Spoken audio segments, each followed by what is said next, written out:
Hey everyone, welcome to Best Life by You, the podcast dedicated to helping you overcome challenges around nutrition, health, mindset, relationships, and well, all of the above.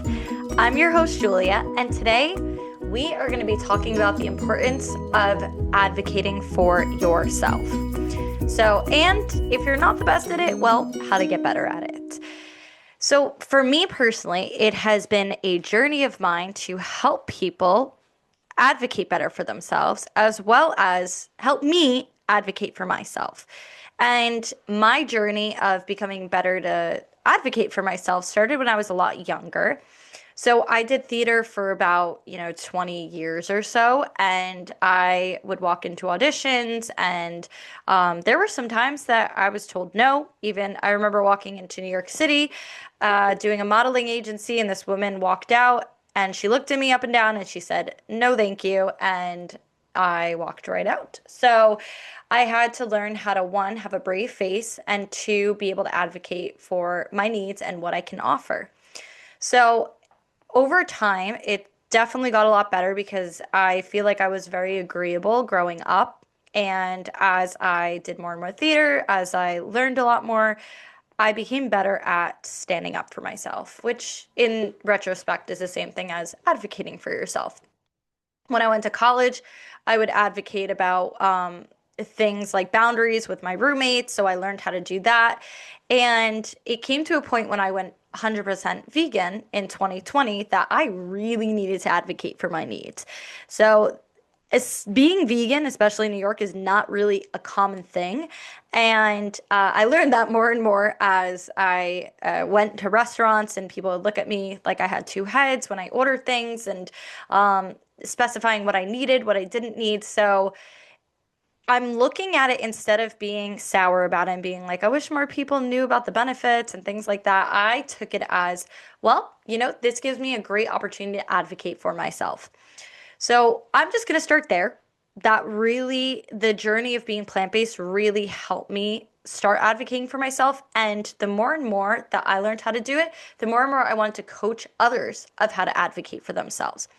So whether it's speaking up for your needs, setting boundaries, or simply honoring what feels right for you, self-advocacy is one of the most important skills we can develop. And yet, so many of us were not taught how to do it. We learned how to take care of others, how to be polite, how to be agreeable, like I was saying earlier, but not necessarily how to stand up for ourselves without guilt or hesitation.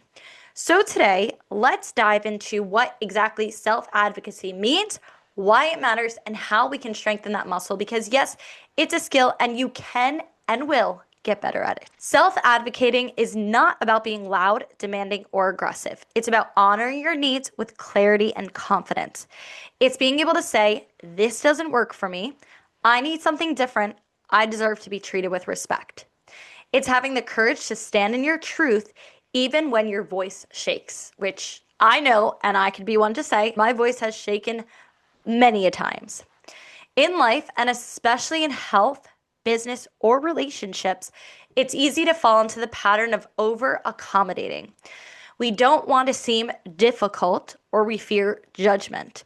But the truth is, when you don't advocate for yourself, you're silently teaching others how to overlook your boundaries. I'll say that again. When you don't advocate for yourself, you're silently teaching others how to overlook your boundaries. And that lack of alignment, that quiet self-abandonment, it adds up. It leads to resentment, burnout, and disconnection from who you truly are. When you advocate for yourself, you're not just protecting your boundaries, you're reinforcing your worth. You're telling your nervous system, I'm safe to speak up, my needs matter. And that belief changes everything: your relationships, who you attract, your health, your confidence, and your energy. So think about it. How many times have you said yes when you wanted to say no? How often have you downplayed your feelings to keep the peace? How many moments have you walked away wishing you had spoken up? Each of those moments is a missed opportunity to self-advocate. But here's the good news. You can start today, and it doesn't have to be big or dramatic. It's built in small moments, the times you say, I actually need rest tonight, and you go and rest. I don't agree with that. I'd prefer to handle it this way. Those little acts of honesty create trust, both with yourself and with the people around you. Let's talk about how we can improve this skill of advocating for yourself. You want to, one, get clear on what you need. You can't advocate for yourself if you don't know what you want or need. Take time to check in with yourself daily. How do I feel? What's draining me and what do I need more of? That awareness is your foundation. The second part is releasing the guilt. Many of us feel guilty for putting ourselves first, but self-advocating isn't selfish, it's self-respect. When you honor your boundaries, you show others how to show up for you too. And now, the next step is starting small. You don't have to confront every situation at once. Begin with one area. Maybe it's asking for help, taking time off, or communicating your limits with a client or friend. Each time you do, you prove to yourself that your voice matters. The next step, use clear, calm language. There's no need to scream. There's no need to shout. Be calm. And it doesn't require defensiveness either. You could be firm and kind at the same time. For example, you could say, I understand your point, but that doesn't work for me. I need some time to think about this. Or, here's what I need to feel supported. The next one, and the last one, surround yourself with people who respect boundaries. When you start advocating for yourself, not everyone will love it. Some people are used to your compliance, not your confidence, and that is okay. Healthy relationships will adapt. The ones that don't were never aligned in the first place. Self-advocacy is empowerment. It's reclaiming your voice, your time, your energy, and your peace. It's saying, I trust myself enough to take up space.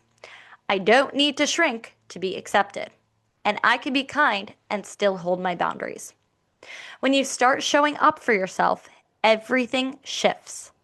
Your body responds differently, your stress levels drop, and you start attracting people and opportunities that match your self-respect. That's what self-advocacy creates: alignment, authenticity, and real freedom. So here's your reflection for today. Where in life do you need to advocate for yourself a little bit more? It might be in your health, your relationships, or your daily habits, but start somewhere. Because every time you stand up for yourself, you build a stronger, safer relationship with yourself.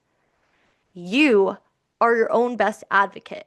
And when you live that truth, your entire world expands. I would like for you to take this time to reflect on how far you've come, looking at your own journey. And I do know some of my clients are listening right now, and they know that I've preached this many a times, whether it's you're being in a cut right now and you need to advocate to your partner that right now for the next 3 months, eating a tub of ice cream at night is not going to help my goals. And staying up watching the latest episode of my new favorite show is not going to help you either get closer to your goals, because one, you need sleep, and sleep should be the foundation. There are easy moments to advocate for yourself, and all I ask is that you do it. Do something small once every day to help advocate for yourself. You will notice the change. You will notice the attraction of people. You will notice how much more confidence you develop as you advocate for yourself. That has been a practice I've been doing. I have noticed my confidence soar, and I can't wait to continue to see where it goes. And I cannot wait to continue to see where yours goes. So if you like this episode, or you feel like somebody in your circle needs to hear it, feel free to share it. And if you want to connect them with me on Instagram, feel free to do that as well. All right, fam, I'll hear you. Okay, fam, I'll see you next week. Let's continue to create the best life by you.